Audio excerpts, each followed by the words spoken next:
April 9th and 10th సంబంధించిన కొన్ని ముఖ్యమైన లేటెస్ట్ కరెంట్ అఫైర్స్ అయితే ఉన్నాయి. వీడియో కనుక యూస్ఫుల్గా ఉంటే తప్పనిసరిగా వీడియోను లైక్ అయితే చేయండి. ఇటీవల ఈ క్రింది ఏ పశ్చిమ ఆఫ్రికా దేశం ఆ యొక్క దేశంలో అత్యవసర పరిస్థితిని విధించింది?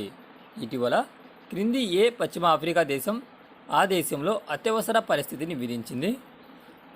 Sierra Leone. ప్రజలు మాదక ద్రవ్యాలు మత్తులో ఊగిపోతుండటంతో పశ్చిమ ఆఫ్రికా దేశమైన సియెరా లియోన్లో అత్యవసర పరిస్థితిని విధించారు. ఎందుకంటే కుష్ అనే మత్తు పదార్థమే ఈ సమస్యకు ఒక ప్రధాన కారణమైంది. ఈ క్రింది ఏ దేశంలో క్లీన్ ఎనర్జీ ఇన్వెస్టర్ ఫోరంను ఐపీఎఫ్ను నిర్వహించనున్నది? ఈ క్రింది ఏ దేశం క్లీన్ ఎనర్జీ ఇన్వెస్టర్ ఫోరంను నిర్వహించనున్నది? Singapore. Indo Pacific economic framework for prosperity IPEF సింగపూర్లోని క్లీన్ ఎనర్జీ ఇన్వెస్టర్ ఫోరంను నిర్వహించనున్నది. ఐపీఈఎఫ్ మే 2022లో ప్రారంభించబడింది మరియు ప్రస్తుతం 14 మంది భాగస్వాములుగా ఉన్నారు. దీంట్లో IPF clean energy investment forum అనేది ఐపీఎఫ్ కింద ఒక చొరవ. ఐపీఎఫ్లో భారత్ కూడా చేర్చబడింది. ఏ దేశంలో క్లీన్ ఎనర్జీ ఇన్వెస్ట్మెంట్ ఫోరంను నిర్వహించనున్నారు? Singapore. Who will be organized Shakti festival of music and dance? Who will organize Shakti festival of music and dance? Sangeet Natak academy. Sangeetha Natak academy April 9 నుండి 17 వరకు దేశంలోని 7 వేర్వేరు శక్తి పీఠాలలో శక్తి, సంగీతం మరియు నృత్యోత్సవంలోని నిర్వహించనున్నది. గువాహతిలోని కామాఖ్య దేవాలయం నుండి శక్తి ఉత్సవ్ ప్రారంభమవుతుంది. సంగీత నాటక అకాడమీ అనేది national academy of performing arts మరియు భారత ప్రభుత్వ సాంస్కృతిక మంత్రిత్వ శాఖ యొక్క స్వయం ప్రతిపత్తి సంస్థ. విప్రో సంస్థ యొక్క సీఈఓ మరియు ఎండీగా ఇటీవల ఎవరు నియమితులయ్యారు? శ్రీనివాస్ పల్లియా. విప్రో ఇటీవల శ్రీనివాస్ పల్లియాను కంపెనీ చీఫ్ ఎగ్జిక్యూటివ్ ఆఫీసర్ మరియు మేనేజింగ్ డైరెక్టర్గా నియమించింది. అతను థియరీ డెలాపోర్టే స్థానంలో నిలిచారు. శ్రీనివాస పిల్లే బెంగళూరులోని ఇండియన్ ఇన్స్టిట్యూట్ ఆఫ్ సైన్స్ పూర్వ విద్యార్థి మరియు 1992వ సంవత్సరంలో ఆయన విప్రోలో చేరారు. నేషనల్ ఉమెన్స్ హాకీ లీగ్ను ఏ నగరంలో ప్రారంభించబడుతుంది?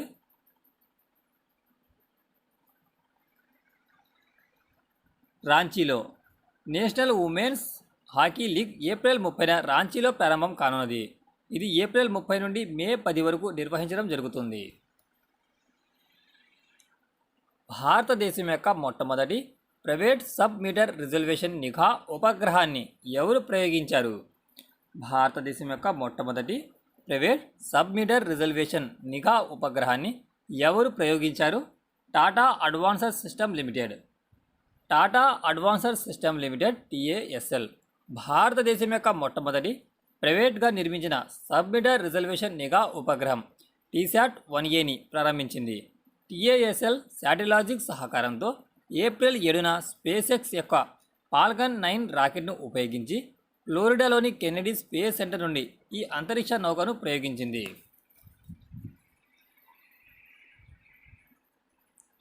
ఏ దేశంలో ఓవర్సీస్ సిట్వేవ్ ఓడరేవును నిర్వహించే హక్కులను భారతదేశం పొందింది? ఏ దేశంలో ఓవర్సీస్ సిట్వే ఓడరేవును నిర్వహించే హక్కును భారతదేశం పొందింది? మయన్మార్. మయన్మార్లో ఉన్న సిట్వే ఓడరేవు ఇప్పుడు భారత్చే నిర్వహించబడుతుంది. ఇరాన్ యొక్క చాబహార్ పోర్ట్ తర్వాత ఇది భారతదేశం నిర్వహించిన 2వ విదేశీ నౌకాశ్రయం. కలదాన్ నదిపై ఉన్న ఈ నౌకాశ్రయం కార్యకలాపాలను స్వాధీనం చేసుకునేందుకు ఇండియా పోర్ట్స్ గ్లోబల్ యొక్క ప్రతిపాదన ఆమోదించబడింది. ఇండియన్ నేవీ హాఫ్ మారథాన్ను ఏ నగరంలో నిర్వహించనున్నారు? న్యూఢిల్లీ.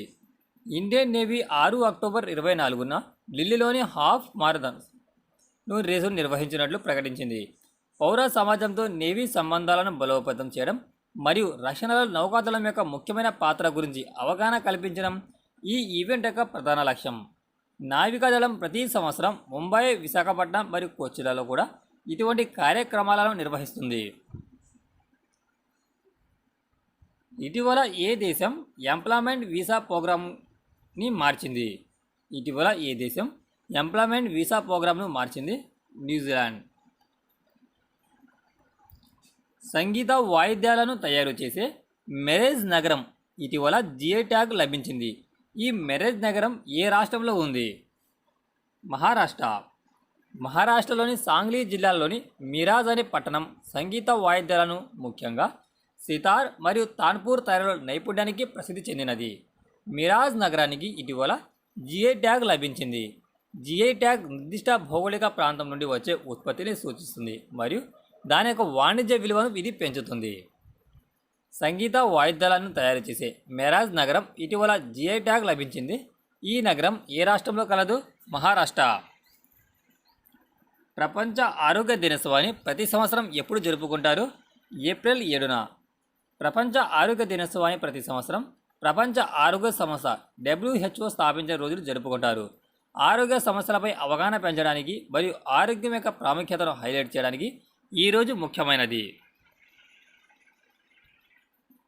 సాగర్ కవచ్ వ్యాయామం ఇటీవల ఎక్కడ నిర్వహించబడింది? లక్షద్వీప్. ఇటీవల 2 రోజుల పాటు సాగర్ కవచ్ విన్యాసాలు లక్షద్వీప్ దీవులలో నిర్వహించడం జరిగింది. భారతీయ నౌకాదళం, Indian coast guard, marine police, fisheries, customs మరియు ఇతర భద్రతతో సహా అన్ని సముద్ర భద్రతా సంస్థలు ఇందులో పాల్గొన్నాయి. భారత సైన్యానికి పోర్టబుల్ ఇగ్లా ఎయిర్ డిఫెన్స్ సిస్టమ్ను అందించిన దేశమేది? భారత సైన్యానికి పోర్టబుల్ ఇగ్లా ఎయిర్ డిఫెన్స్ సిస్టమ్ను అందించిన దేశమేది? రష్యా. రష్యా భారతదేశానికి ఇగ్లా ఎయిర్ డిఫెన్స్ సిస్టమ్ను సరఫరా చేసింది. భారత సైన్యం యొక్క అతి తక్కువ శ్రేణి ఎయిర్ డిఫెన్స్ వషాట్ సామర్థ్యాలను ఇది మెరుగుపరుస్తుంది మరియు కాలం చెల్లిన ఇగ్లా వన్యం వ్యవస్థలను ఇది భర్తీ చేస్తుంది. భారతదేశంలోని ఏ రాష్ట్రంలో గంగోర్ పండుగను జరుపుకుంటారు? భారతదేశంలోని ఏ రాష్ట్రంలో గంగోర్ పండుగను జరుపుకుంటారు? రాజస్థాన్. శివుడు మరియు పార్వతీదేవి కలయికను గుర్తు చేసే గంగోర్ పండుగను రాజస్థాన్ అంతటా జరుపుకుంటారు. వైవాహిక సామరస్యం మరియు శ్రేయస్సు కోసం దీవెనలు కోరుతూ మహిళలు నిర్వహించే ముఖ్యమైన ఆచారాలతో ఇది వివాహం యొక్క ఆనందం మరియు శుభాన్ని సూచిస్తుంది. 300 mm వేఫర్ ఫ్యాబ్రికేషన్ ప్లాంట్ను స్థాపించడానికి టాటా గ్రూప్ తైవాన్ యొక్క PSMCతో ఎక్కడ ఏర్పాటు చేయనున్నారు? గుజరాత్. టాటా గ్రూప్ గుజరాత్లో 300 mm వేఫర్ ఫ్యాబ్రికేషన్ ప్లాంట్ను స్థాపించడానికి తైవాన్ యొక్క PSMCతో సహకరిస్తుంది. ఈ వ్యూహాత్మక చొరవ 2026లో ప్రారంభించాలని లక్ష్యంగా పెట్టుకున్నారు.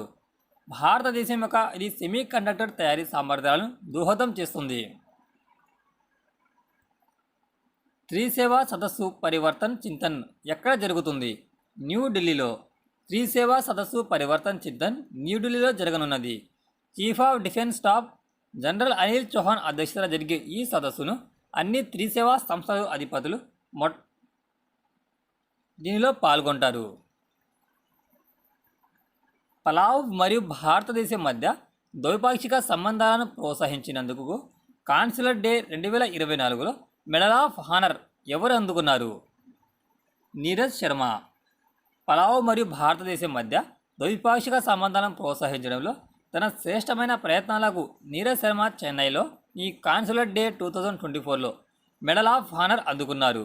2 దేశాల మధ్య పరస్పర అవగాహన మరియు సహకారాన్ని పెంపొందించడంలో ఆయన చేసిన కృషికి గుర్తింపుగా తమిళనాడు గవర్నర్ RN రవి ఈ అవార్డును ప్రదానం చేశారు. ఇటీవల మాస్టర్ 1000 మ్యాచ్లో గెలిచిన తొలి భారత సింగిల్ ప్లేయర్ ఎవరు? సుమిత్ నాగల్. సుమిత్ నాగల్ మాటియా అర్నాల్డీని ఓడించి చరిత్ర సృష్టించాడు.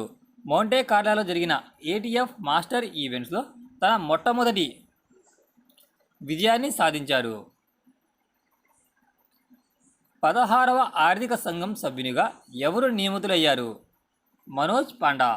మనోజ్ పాండా నియామకం 16వ ఫైనాన్స్ కమిషన్లోని ఖాళీని భర్తీ చేస్తుంది. ఇది తన విధులను ప్రారంభించడానికి అనుమతిని ఇస్తూ గౌరవనీయమైన ఆర్థికవేత్త మరియు ఇన్స్టిట్యూట్ ఆఫ్ ఎకనామిక్ గ్రోత్ మాజీ డైరెక్టర్ ఈయన.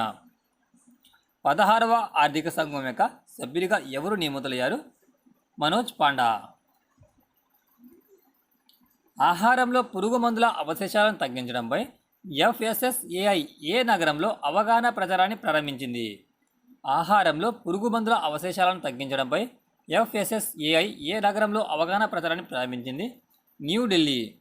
ఎఫ్ఎస్ఎస్ఏఐ న్యూఢిల్లీ యొక్క ప్రధాన మార్కెట్లలో ఆహారంలో పురుగు మందుల అవశేషాలను తగ్గించడం గురించి అవగాహన కల్పించడానికి ఓ అవగాహన ప్రచారాన్ని ప్రారంభించింది. ఈ ప్రచారం సేంద్రియ వ్యవసాయం మరియు ముడి పదార్థాల పరీక్షలను నొక్కి చెప్పింది మరియు ఆహార భద్రతా పద్ధతులను ప్రోత్సహించడం కోసం వేగవంతమైన పురుగు మందుల అవశేషాల పరీక్ష కోసం food safety on wheel mobile ల్యాబ్ను కూడా ఇది పరిచయం చేసింది. ఇది ఫ్రెండ్స్, వీడియో కనుక మీకు యూస్ఫుల్గా ఉంటే తప్పనిసరిగా వీడియోను లైక్ అయితే చేయండి. Thanks for watching టెక్జా.